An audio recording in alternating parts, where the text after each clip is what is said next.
Laughing, hoping that I get signed. Now I own my own tracks, riding waves of the hypermind. Popular and dirt poor broke, that ain't my type of grind. If I got started. Ladies and gentlemen, welcome to 3 Count Commentaries. This is your erstwhile host, MagMongoSlade. Today we're going to be talking about AEW's Forbidden Door from June 26th, 2022. We're going to do news and notes, then we're going to get into the show. You have to excuse my notes. You can't see it, praise God. But I got off work and I was in a rush to get home and actually get the show started. I get off at 7:30. So I had 30 minutes to get home. And I was eating dinner, which was like a chicken pita. And I just got pita shit like all over the notes. So it's probably not going to be the smoothest of reviews. Because it's got like all kinds of tomato stains and shit all over it. It's going to be hard to read. But I'm going to do my best. And what I can't get right, I'm going to make up. I don't care. At this point, I don't give a shit. I don't care about this show. I didn't care about it. But so, first, news and notes. Let's get into it. So Miro apparently has a new contract where he says in an interview that he took a pay cut or gave Tony Khan a discount during his first contract, and now he's making Redeemer money on his second contract. Miro has been worth the upgrade. Now, they started out pretty slow with that silly stuff with Kip Sabian, but since he's been on his own, Miro has been very good. He's been awesome. So him getting a pay boost, hopefully it is getting him up in the upper stratosphere, because that's where he should be.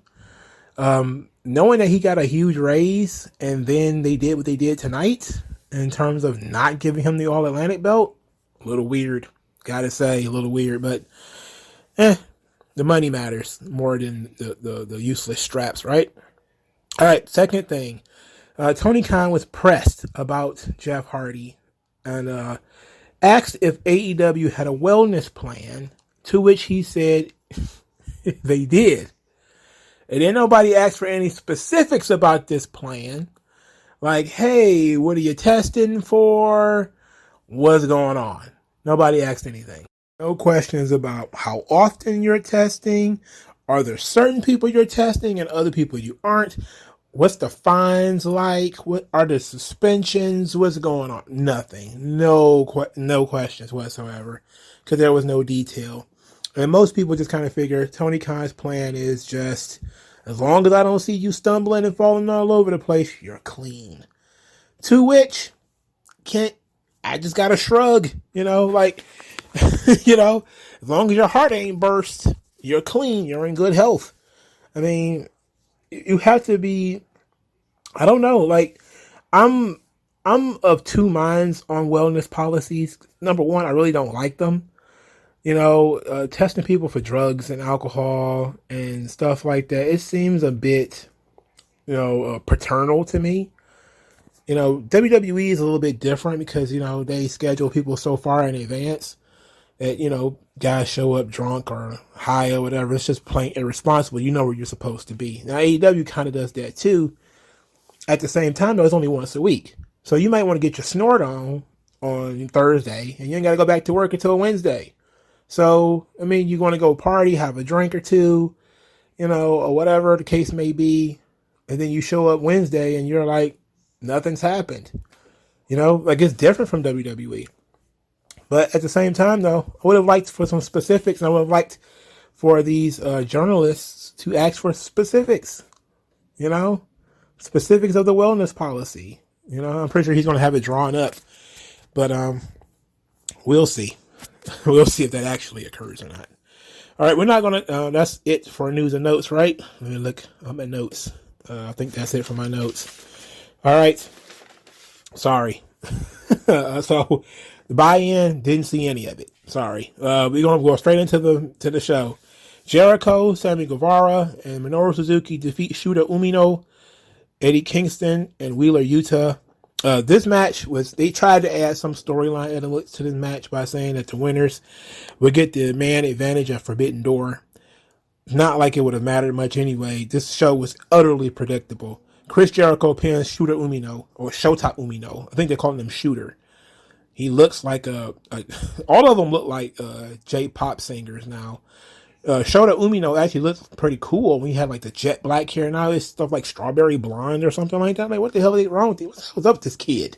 What they do to him? For Christ's sake, they got his hair all colorful and stuff. That's weird.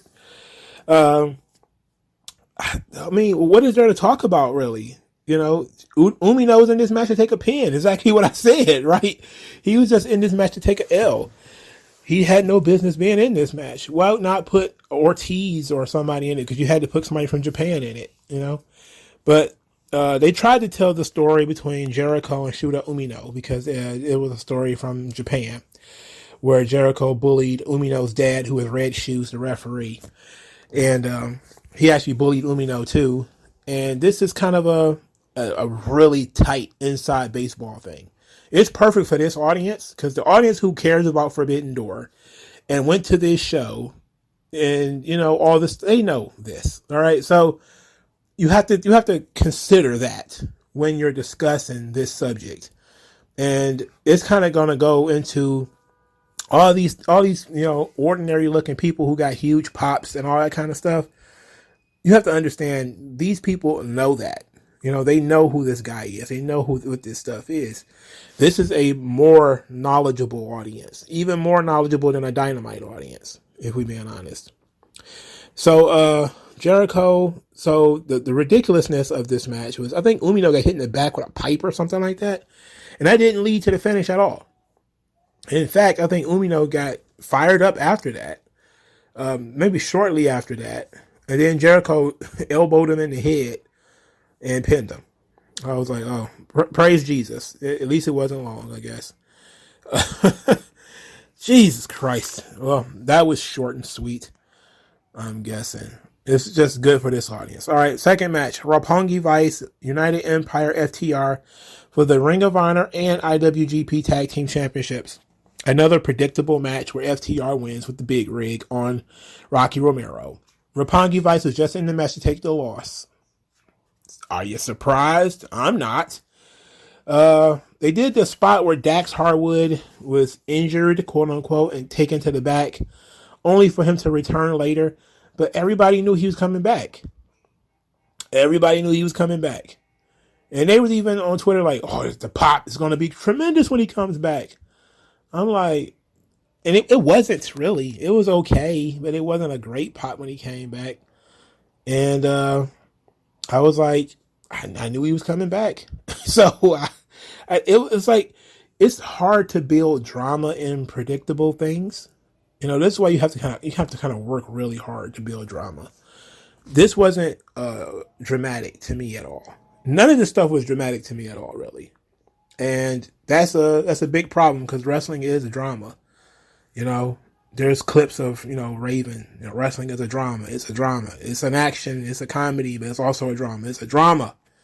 Drama, that's what people care about. They care about the dramatics of this. Nobody believed that Roppongi Vice could possibly win. So that just tells you that they're in the match to lose. Just like in the first match. Nobody believed Shota Umino was really going to beat Chris Jericho. You done nothing with Shota Umino to make me believe that Chris Jericho was going to lose to this guy. As a matter of fact, they did so little with him. Shota Umino's only appearance in AEW was his name being mentioned on AEW. His face did not appear on that show for the entire buildup of this show. That's how little they cared about Shota Umino. That's how you can tell he was going to lose. How could you possibly, in any way, get involved emotionally with this story when this is the first time you've ever seen him for some people? Now, granted, again, this audience is different. If you ordered this show 9 times out of 10, you know who Shota Umino is. 9 times out of 10. You know? But for the average person, this is impenetrable. You don't know who this fucking guy is. Roppongi Vice was on Dynamite a couple of times. You've never seen him beat anybody, though. Like, that's the weird thing. Like, we're gonna give space on this product to Roppongi Vice, a team that really isn't a team because Rocky Romero isn't there all the time. And then we've never seen them actually win. Like, who have they actually beat on Dynamite to look strong? They didn't beat anybody. They're in this match because they didn't lose the last match. That was it. That's the extent of their qualifications to be in this match. No, stupid. FTR winning was good decision though. Thumbs up. Bullet Club did a promo. Juice Robinson called himself Rock Hard, and he still has the U.S. title even though he was injured. Supposedly the storyline is that Juice Robinson faked retiring and leaving New Japan. And after retiring and faking leaving New Japan, he came back and joined Bullet Club, then immediately got injured. So, look, I didn't like Juice Robinson before. Now I'm kind of like, he married Toni Storm, our cherry lip pod goddess. And I said, you know what? Is that hate in my heart? Am I legitimately jealous of Juice Robinson? And I remember rubbing my chin, not while I was eating the pita, it was probably a couple weeks ago. And I was like, am I jealous of Juice Robinson? And then I was like, not really. I just don't like him. I didn't like him before. So now you're giving me a reason not to like him.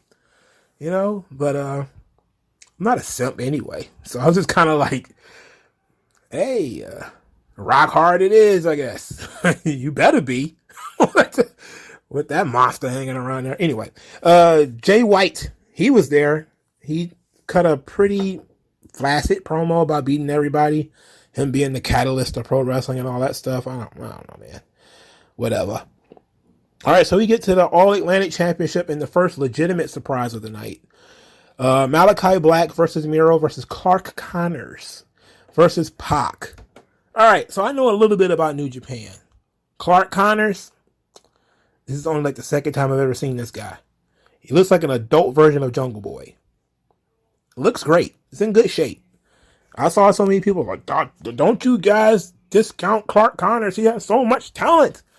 We're not going to be able to see his talent in this match. This is a fatal 4-way. So essentially, you're not going to be able to gauge, his real skills in a match that's essentially a clusterfuck. Okay? You can't gauge that. Pac wins with the brutalizer on Clark Connors. Of course, again, Clark Connors is a guy who never made any appearance on AEW. Now, granted, this was actually a replacement for Tomohiro Ishii, who was supposed to be in this match. And so Clark Connors being the guy who's never appeared, not supposed to be in here, he's the one who lost. All right, at least that makes sense because he wasn't supposed to be here in the first place. And he ended up losing. He was one of the guys that was in the tournament to get here. So he's kind of like a replacement. And he lost, whatever. Pac winning surprised me because this thing felt like it was tailor-made for Miro. And what are you doing with Miro at this point? It's one thing if he doesn't win this match because there's something big on the horizon for him, something bigger. And he did an interview where he talked about the interim championship being beneath him, which, of course, we have so many guys saying that now. I can't wait to get talk about Moxley and Tanahashi. But Miro does an interview talking about the interim championship. It's beneath me. Wardlow is saying, guys who've never been world champion anywhere, it's beneath me. Wardlow, I don't want to wrestle CM. I don't want to wrestle for the world title until CM Punk is 100% healthy. I'll fight for the TNT championship. Wait a minute, the TNT champion's hurt too? I'll still talk shit about the TNT champion though. What? Anyway, Pac winning doesn't bother me. I like Pac. He has been, just kind of chilling in AEW for a long time now. Him finally having a direction seems fine, and it seems like it was a reward mostly for his loyalty and his desire to stick around more than anything. Because if you look at the push that you've given to the 3 of the 4 guys in this match, Pac shouldn't have won. The winner either should have been Malachi Black or Miro. If you look at the push, and who actually earned, that spot.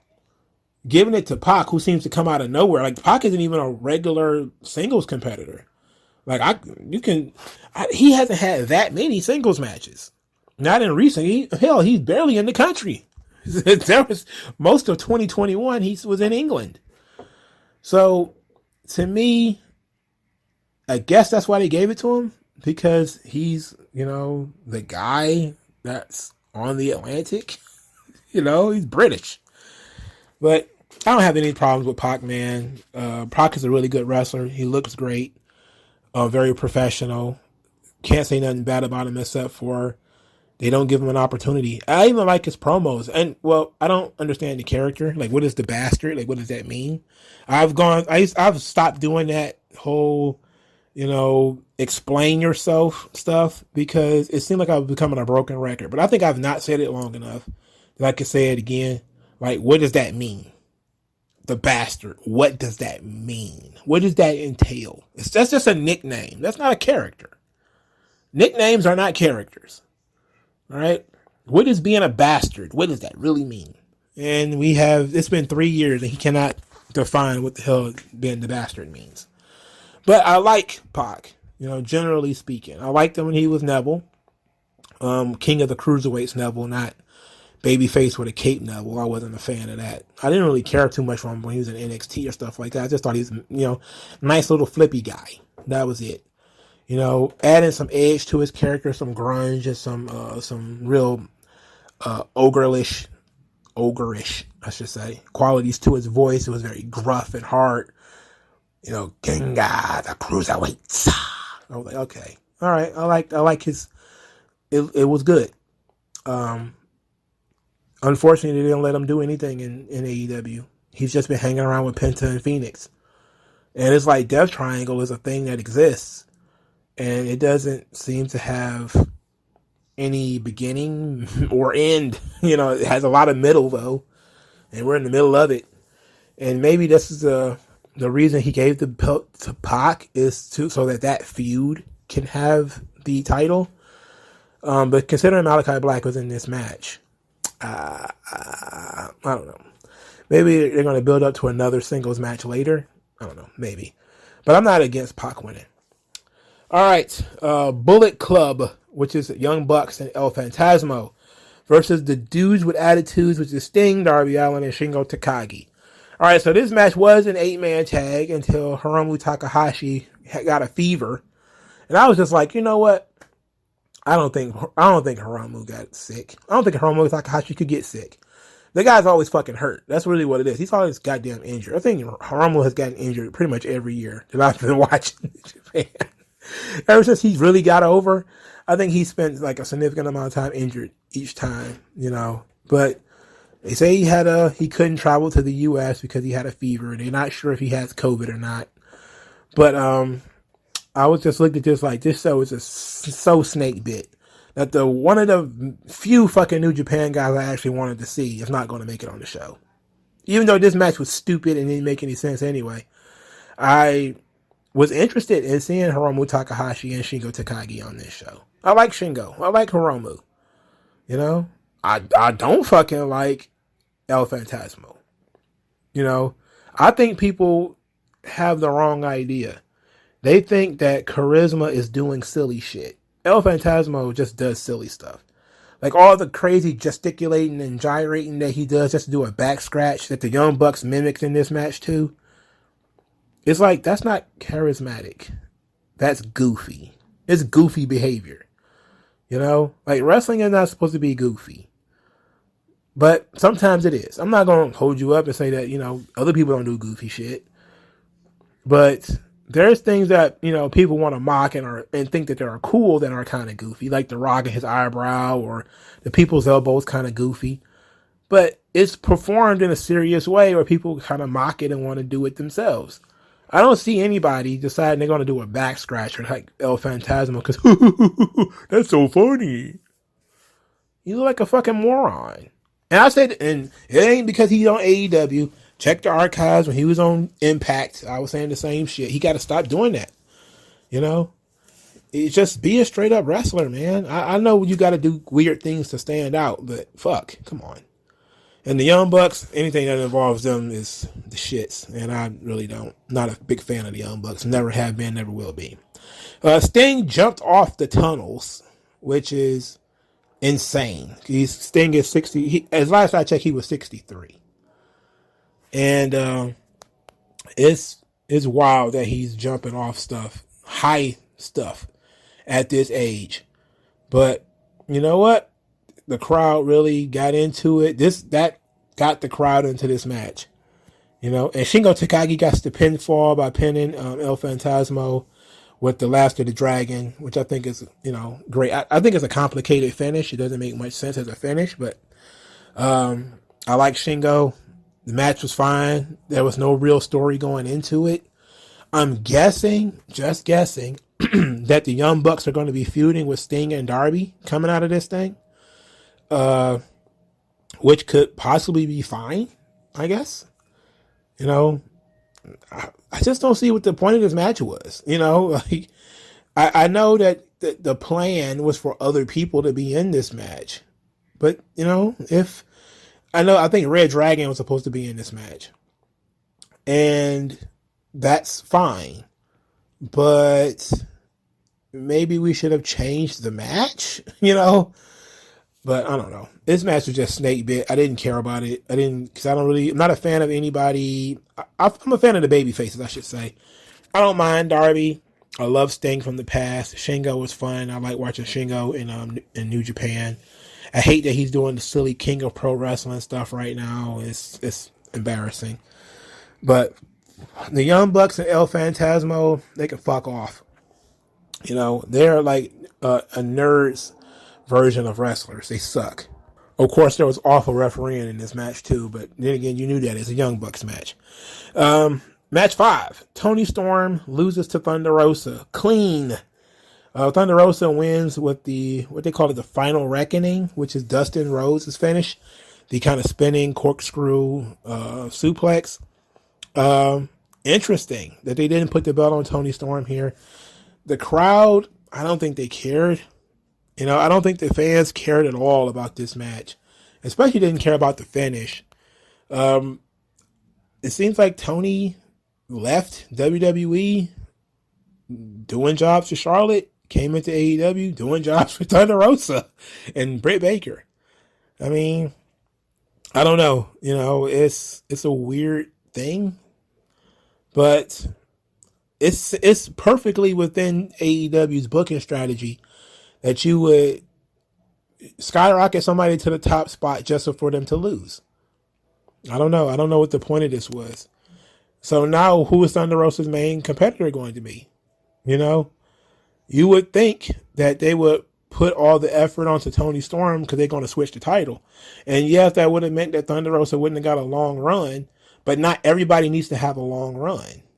Sometimes you need to vary that up. Somebody needs to be champion for 2 weeks or something like that. You know, somebody's champion for 6 days. You know, just to shake up your product and make people actually interested in what's going on there. Create a little bit of parity. Like, you don't want to be like WWE with the parity where, you know, you lose and win in the same week. That's stupid. But you don't also have people who constantly win to the point where people don't feel like they need to watch the show. You know? That's the thing about Roman. You know, when Roman started winning so much, people were like, okay, I don't believably think anybody's going to beat him. And folks started kind of getting bored with him. And as soon as that happened, WWE yoinked him off the show. Like, you know what? Yoink. He's still a big money maker for us, but it's hard to build drama because he's beating Cena and Goldberg and, you know, all these guys already, Brock. You know, it's hard to see Ricochet beating Roman Reigns. So we're not going to even bother doing that story. It's a waste of time. AEW, they try to make everybody a legitimate contender. And in doing so, you just create situations like this where it probably would have been smarter for them to switch the belt and put the belt on Tony. But then they didn't do it. So now Tony looks stupid. Thunder Rosa beat somebody whose only qualifications was beating Britt Baker. And, you know, you devalue Britt Baker because she lost to somebody who didn't go on to win the belt. Then you got nobody else. unless you're about to have another big female signing to match your big male signing, what are you gonna do? Because your big female signing is feuding with Jade Cargill on Twitter and getting roasted, as she should, because Athena sucks. I've said this before. Again, check the history. It's not got nothing to do with her being in AEW. I said she sucked when she was in NXT. She sucks. She has no personality. She sucks. And apparently she's going to be feuding with Jade Cargill, which is fine with me. Because Jade Cargill looks like a star, carries herself like a star. I can at least give her credit for that. But when the bell rings, Jade Cargill, shrug. Thankfully, she does the important part right. But I would have put the belt on Toni Storm here, personally. If for no other reason than Thunder Rosa is completely stale with the belt. And I don't see her elevating it. What is she really going to do? Unless the plan is to bring in Paige, which they talked about, is Thunder Rosa and her possibility of wrestling Paige. Now, if they're going to put the belt on Thunder Rosa because they think, Paige is going to be a free agent next month in July. Well, hell, next week, July the 7th. So that means she could be on Dynamite on the 14th or something like that. Hell, she could be on Dynamite that week if they wanted her to be. And that's the plan, is we're going to do Paige or Saraya and Thunder Rosa. If that's going to be the case, then I can understand why you would keep the belt on Thunder Rosa. At the same time, probably still would have put the belt on Tony. Personally, I'm just looking at things from a marketability standpoint, not necessarily in-ring standpoint. I'm always about, you should be able to market your talent better. You push your more marketable talents. I think Tony is the one. If she can cut a decent promo, which she can. She can cut a decent one. She can't cut a great one. She can cut a decent promo. And she looks great. And she can get a pretty good following. She did from the OnlyFans thing and the Twitter stuff. She doesn't really do social media, but you can, cultivate an audience around her. She's a pretty girl. Like, I know that's blasphemy. How dare you build a fan base around a pretty girl? Why would you? This is a wrestling business. This is all about wrestling. Motherfucker, please grow up. This is Hollywood, essentially. You find your most marketable talent and you smoke and mirror that shit until it works. All right. That's what you do. Toni Storm, her only deficiency is her personality and her promo skill. So if you partner her up with a heel who has great charisma and character, and she knows how to get sympathy because she's a pretty girl getting beat up, then it could have been great. Look, AEW has plenty of opportunities. I think I've said this before. There's Max the Impaler, and then there's Abaddon. I think Abaddon's lost a lot of weight. But you have these two people out there who have unique looking gimmicks, unique looking sizes. AEW should have snatched both of them up, put the belt on Toni Storm, and had the pretty girl fight the two ugly chicks, and had them team up on her. Max the Impaler is huge. She's fat too. All you could do is a couple of splashes from the top rope, make her seem like she's ripping Toni Storm apart. Everybody instantly is going to feel sympathy for the pretty girl, the little princess. Everybody's going to want her to fight back. And then that's perfect. It's going to get her over even more. But their thought process is Thunder Rosa is a better wrestler. And my process is Thunder Rosa's had this belt all this time already and nobody cares. Nobody cares after she won it. Nobody cares. Get the fucking belt off of her. Nobody cares. All right, speaking of nobody cares, Will Ospreay versus Orange Cassidy. Will Ospreay pulled out an abdominal stretch in this match, dug into Orange Cassidy's pocket, and pulled out a middle finger. I was like, "Oy!" And then it's about 10 o'clock when the fake kicks came out. And I was like, you know what? I'm not a big fan of Orange Cassidy. Not a fan at all of Will Ospreay. Not really. I can respect Will Ospreay's athletic abilities. I don't respect his personality whatsoever. And I don't think he's a great wrestler. I don't think he's a good wrestler. There's a lot of, and to me, good wrestler means you're a good mat tactician. All right? You can do that stuff. Are you larger than life? Do kids want to be like you? No. Nobody's going to look up to Will Ospreay. Unless you're going to look up so he can do some convoluted flippity-doo thing and fall on you. He wins the match with the Stormbreaker, which is, I don't know, some kind of spinning thing. Whatever. After the match, Will Ospreay and his boys beat up on Orange Cassidy. The Best Friends came out there to help out. Best Friends got their ass kicked. This led to Katsuyori Shibata coming down to the ring. Got a monster reaction, really good reaction for this audience. Shibata, Ospreay stare each other down. They trade some punches and slaps and stuff. Shibata, of course, gets the upper hand while Ospreay flees. Shibata saved Orange Cassidy, which was fine. The audience loved it. And then Orange Cassidy rewarded him by putting his aviator shades on Katsuyori Shibata. Which, not gonna lie, I thought it was funny. Because Shibata is such a one-note monotone guy that, he's like Steve Blackman almost. Except for he's actually a very intense wrestler. Martial arts background, stuff like that.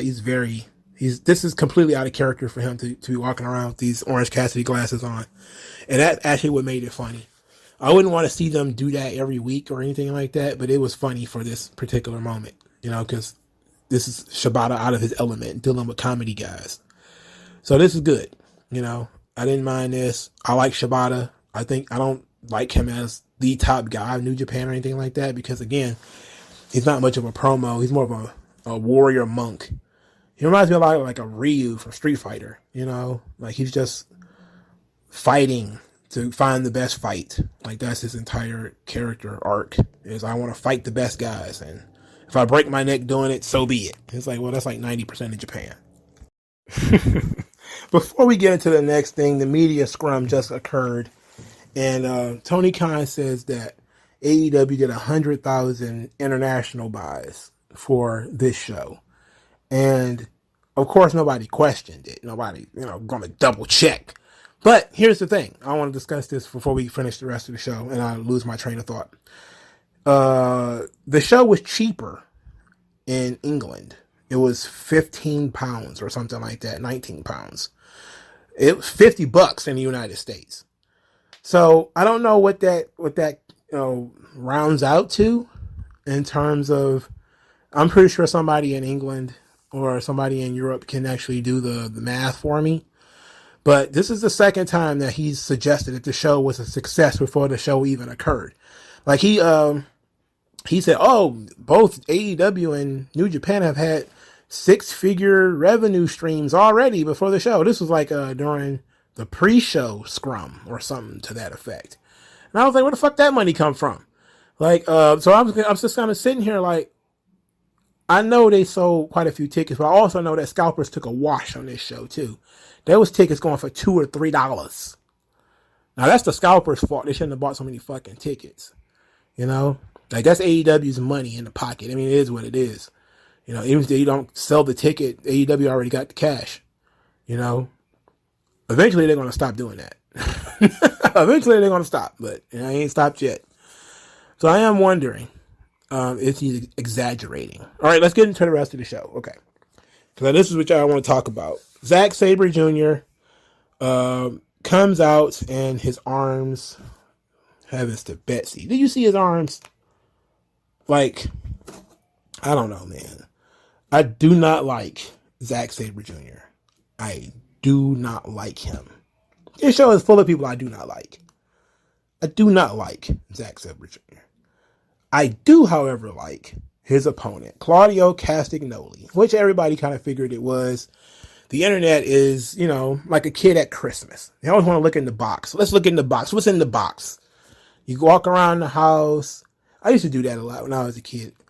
Christmas is coming. You start looking to see if your mama hiding stuff somewhere and you're going to spoil it for yourself. You're like, I need to look. I got to look. And then you look and you see it and you're like, oh, yes. Yes. And then Christmas Day, you're still like, yes. That's kind of how the internet is. So everybody, like half the internet said it was Gargano. The other half said it was going to be Claudio. The Claudio half was correct. I was on the Gargano side. Whatever. I don't care enough about this to make an excuse. Claudio Cesaro, to me, is like another Daniel Bryan. He is a guy that I respect. He's a guy that I like. He's a guy who I think needed to stretch his legs and needed new surroundings. He just needed to go somewhere else. He had done everything he could do in WWE. He was in WWE for 10 straight years. He was a 100-time tag team champion, 1-time singles champion, 1-time main event guy. That's it. All right. He was never going to go further than that. Not in today's WWE. So it was over. All right. I know the stories that he didn't really want to leave. Him, just kind of like Paige. He didn't really want to leave, but maybe the company didn't value them as much as they would have liked.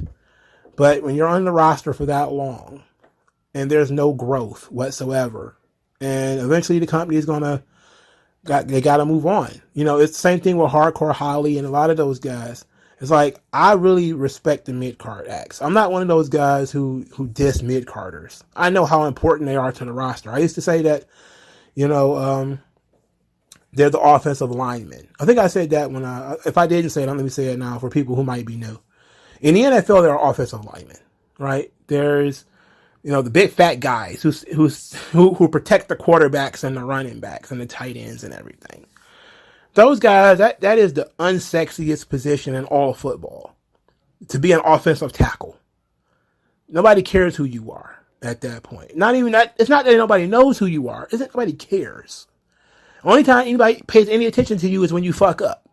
All right? Otherwise, they're looking at the quarterbacks, they're looking at the running backs, they're looking at the wide receivers. They're not looking at the offensive tackles. You're not the star of the show. You know? You're just not. Those are the mid-card guys. And sometimes those guys do have Hall of Fame careers. And people are like, who? That guy's a nobody. That guy was in the league for fucking 15 years. Apparently somebody liked him and kept paying him for 15 fucking years. You know, like he kept showing up. People kept signing him for more money. Apparently he was doing something right. You know, so when people see somebody like Cesaro or they see somebody like Rikishi and they're like, man, that he sucks. He's just a mid-carder. I look at him as he played an important part of the product that I enjoyed. And no, he wasn't the star of the show.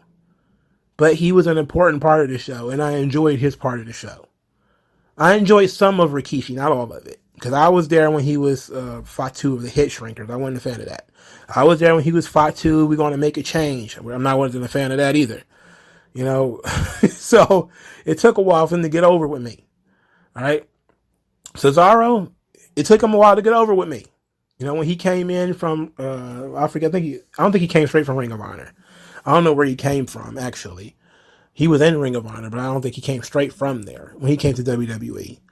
I was familiar with him. I had definitely seen him because I seen the ice cream head thing that he had did, and that shit never got out of my mind.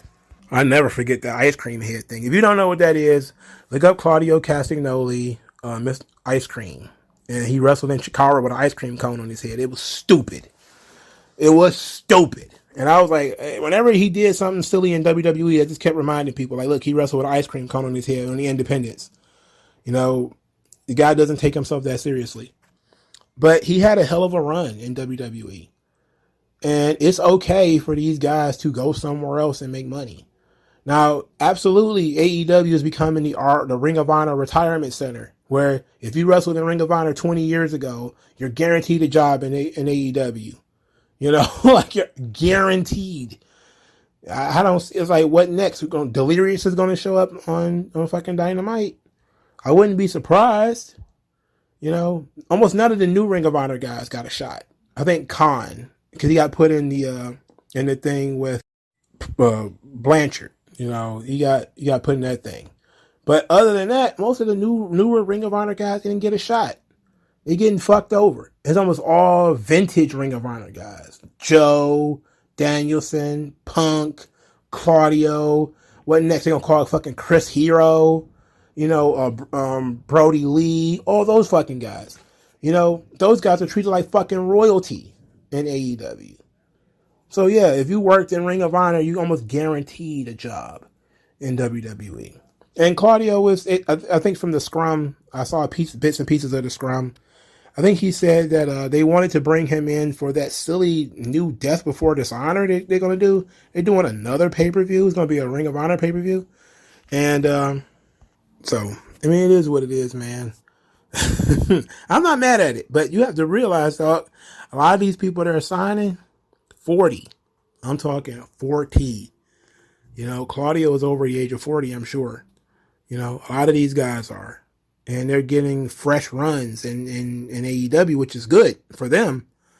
But how much of that Ring of Honor nostalgia really still exists, You might as well do a Ring of Honor one night stand type of show, I think that's what we're going to get to eventually.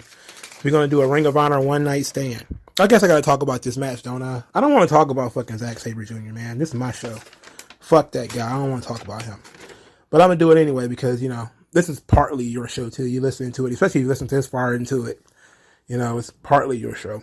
The Claudio section signs. I love how people just they say WWE mistreated this guy and WWE mistreated everybody, yet they take WWE shit and then repurpose it. Like a whole Cesaro section with stuff WWE created. And I think they even faked a lot of those Cesaro section signs and like put that stuff on seats and under the seats or something like that to make it seem like, because they were all perfectly uniform when they used to do the Cesaro section. And I literally loved that. I loved it. I thought it was great, to get people behind them, and now they're doing Claudio section. And I'm thinking to myself, okay, now they actually mean it. They're making their own signs. WWE doesn't make their signs for them anymore. They're making their own fucking signs now. That's great. They had a physical, hard-hitting match that was built up around Zack Saber Jr. trying to fight out of the swing and not wanting to get hit with the swing. They showed off Claudio's strength. Everybody knows what he can do, so it wasn't like it was a big introduction. So it was a nice little showcase for him. Zack Saber Jr. lost, which put a smile on my face, but that was about it. I'm still not happy that they made me watch a Zack Saber Jr. match. I gotta watch that. I gotta wash my eyeballs now with bleach. Oh yeah, before we leave this subject, Claudio's music is absolutely terrible. It's awful. Whoever picked his theme song should get thrown in the blender. It sucks. They should have just did a remix of his WWE theme with the horns and everything, the sirens. That or his last theme right before he left. So, but like again, Claudio, a lot like Danielson, I can't say nothing negative about him other than he was a guy who had reached his ceiling. He wasn't going to go any further. He knew that. I think most of us knew that when they let him go. I thought he might come back, but I was like, the longer he stayed gone, I was like, yeah, AEW is probably going to sign him up. And then they did, so that was good. I'm glad my man could get a check. I enjoy Claudio getting paid. Pay him, not Zack Saber Jr.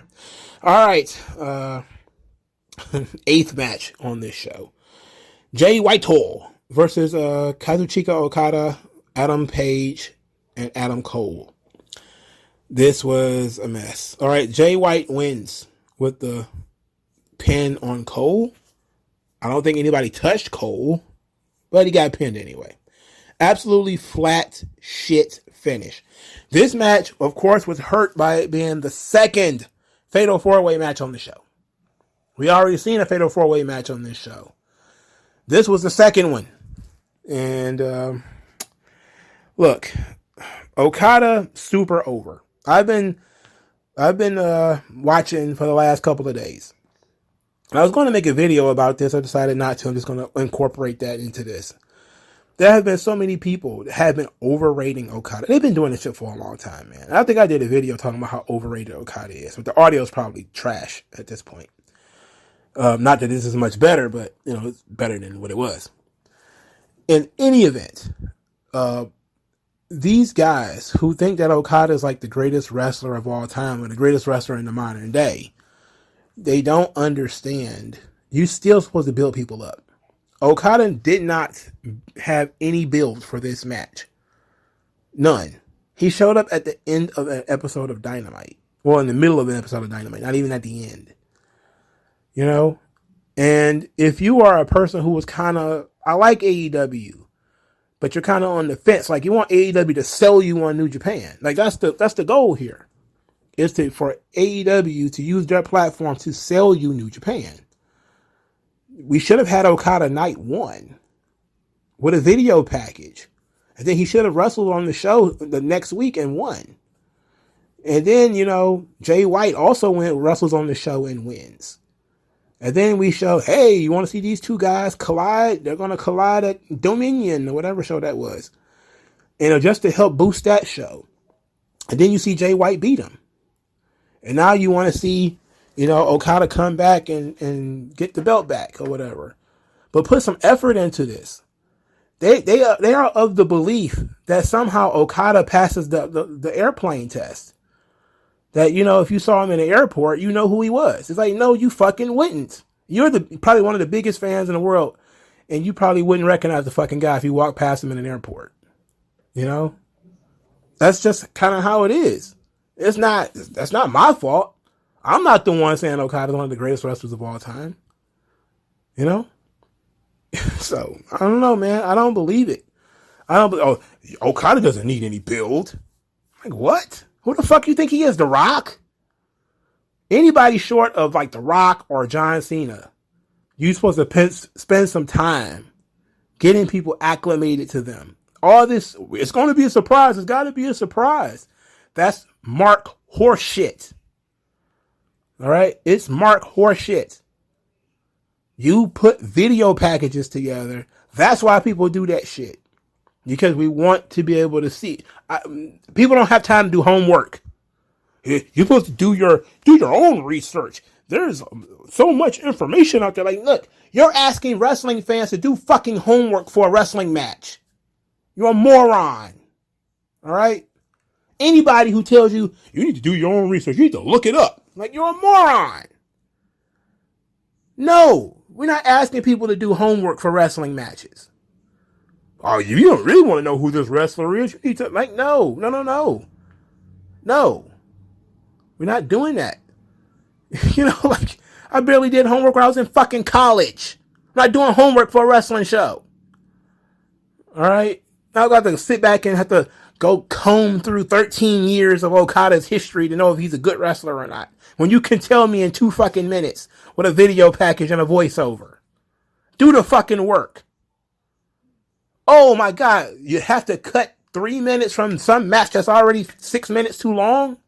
Oh no, we have to cut out some boring ass stupid Roppongi Vice segment because we got to have this Okada video package. Yes, guess what? Yes, you do. WWE is building up John Cena. They don't have no reason to build up John Cena. Everybody who knows wrestling knows who the fuck John Cena is. John Cena passes the fucking airplane test. All right? People who don't watch wrestling, have not watched wrestling in years, know who John Cena is. They still spent a month telling you John Cena is going to be on Raw. Are you telling me Okada's too big? Oh, we don't need to build him up for a $60 pay-per-view. What are you, fucking out of your mind? What's wrong with these people, man? These people have been snorting Clorox or something like that. They're retarded. No business sense. Just none. This is ridiculous. Anyway, let's talk about this match. All right. The money clip, which is one of Okada's finishing moves, the least over finisher of all time. I have yet to see the money clip get a legitimate reaction. I've seen the money clip finish matches, and nobody still responds to this fucking move. And when he used it here, they didn't respond. You would think somebody who was the greatest wrestler of all time and all that kind of shit would get it. Like, instinctually would see, like, this move ain't really getting over. Maybe I should stop fucking using it, But he still does it all dramatically, like, ha ha, my money clipper is going to work at this time. And he gets you in the hole, and the crowd just sits there like, do the short arm clothesline spot. It's like when you go to a concert and they started playing all their new songs off the new album. You're like, wait a minute. I ain't come here to hear no shit from 2019. Play that shit from 1998, you know? And you're like, wait a minute, nah. I want to jazz things. I don't want to play old songs all the time. Like, nah, motherfucker, I want to play.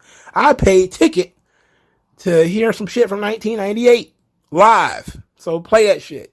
I don't care what you're trying to do about your 2019 music. I don't care about that. That's what Okada, when he was trying to get the money clip over. It's not even just in America. It's in Japan too. Whenever I used to do New Japan reviews, I still used to talk about how fucking unover the money clip is. It's an awful fucking move. You know? And he still applies it with such drama. Like, oh, yes, it's finally wanted to get over. Maybe it'll work in this city. No, it's not going to work. It's not over. It sucks. The finish to this match. Adam Cole was legitimately injured. He legitimately was out of it. I don't know what happened to him, you know, but he was supposed to get hit with a Rainmaker from the look of it. Rainmaker, short arm clothesline. He collapsed. And so Jay White, thinking very quickly, went with the planned finish. He grabbed Okada, Blade Runner. And then he grabbed Adam Cole, rolled him over, and pinned him. Completely flat finish. Jay White looked pissed. Legitimately pissed. He grabbed the belt. He's walking back up the ramp. The Young Bucks are jawing at him because I think that's their part of the angle. They're supposed to be upset that Jay White pinned his best friend or his good friend or whatever. And they were helping each other earlier in the match, so the story is there. But Jay White is just not paying attention to them, not looking at them, just marching forward. And he raised the belt up, and that was it. He kind of like, I did my part, I showed up. You guys handle this shit. I'm out of here. I was like, he's legitimately mad. Like, he's pissed. What is he mad about? I don't know. Like, if a fucking guy got hurt, what can you do? But it was bad. It was a very bad finish. You could tell the finish they were going for was a classic WWE finish where Okada's going to hit the Rainmaker, and then he's probably going to try the pin, but he's going to hit with a Blade Runner, and then Jay White was going to steal the pin anyway. That was the planned finish. You could tell that was the planned finish. But Adam Cole clearly could not do his part of the planned finish. And the first thought in my head when I saw Adam Cole double over the first time, we got to get some weight on this kid. You know, we got to get some weight on this kid. And I hope it's not too bad. You know, this show has been absolutely snake bit with injuries and people getting sick and people getting lost in traffic. You know, just guys who Uber drivers took them to the wrong building. It's just all kinds of shit happening with this show. Okay. So in the middle of the fucking co-main event, Adam Cole just decided he's going to collapse. Just boom, boom, boom. And then the referee didn't do shit. Just kind of like, oh, he's hurt. What's up? You okay? All right, let's go. It's like the guy can't take a short arm clothesline. Ref. You know, what are you doing, ref? I don't know, man. Just awful shit. Just awful shit. Not a surprise that Jay White won. I mean, why would it be? Main event. AEW Interim World Championship. Jon Moxley defeats Hiroshi Tanahashi. The match was predictable. Saw it a mile away. Moxley was bleeding from a switchblade. Not a switchblade, but a sling blade. Which is a clothesline-like move. Why would that make you bleed? It just seemed like he's just in love with the blade. Like him and Danielson will just bleed off anything. It's like you at the salad bar. See which one of them can blade first. You know? I bet you I could blade over these croquettes before you. What do you mean? I'm going to bleed all over this feta cheese. And it's like, why? Why? This match didn't even need blood. It's not even like a blood feud. I'm thinking he was supposed to think that adding blood would lead people to believe that he would lose. That it would add drama to the match. It didn't, though. You know, it's just him bleeding for bleeding's sake. At this point, I think they said there was 2 fights in the crowd, so the crowd started chanting, you fucked up, and people getting thrown out.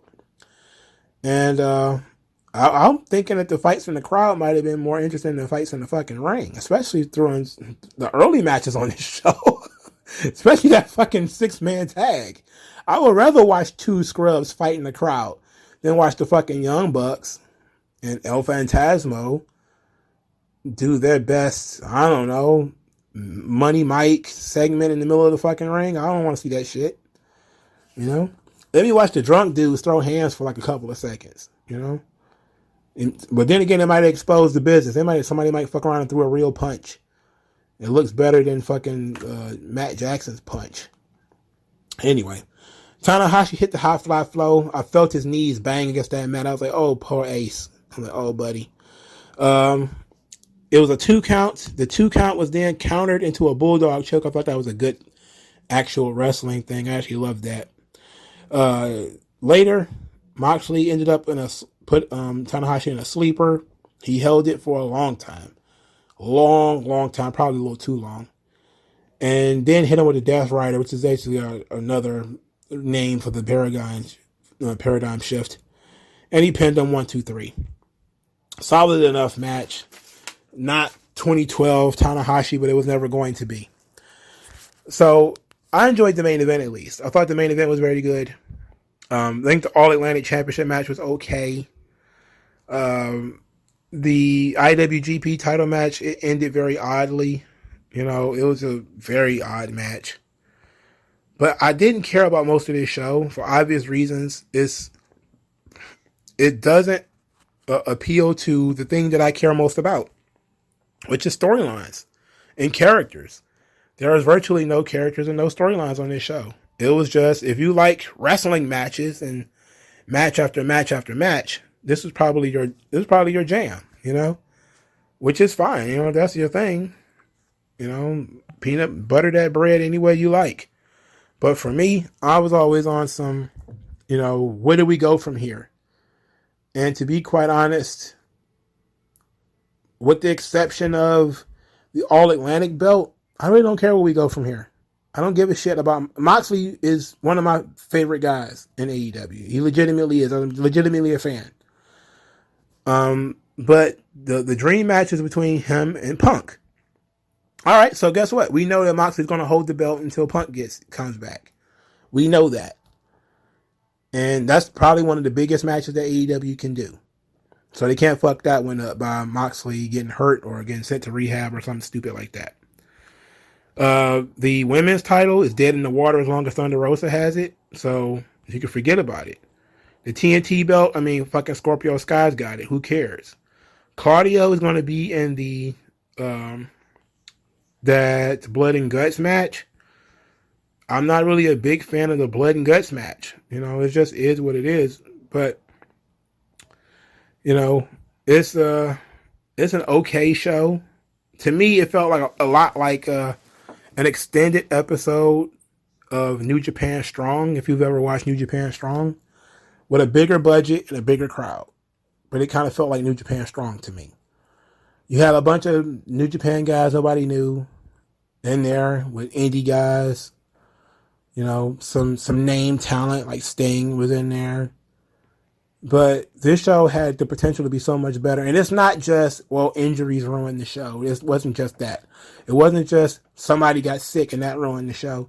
It was it was booking malpractice from beginning to end. You know, not having Okada early, building him up and building his interest and building what he's going to do.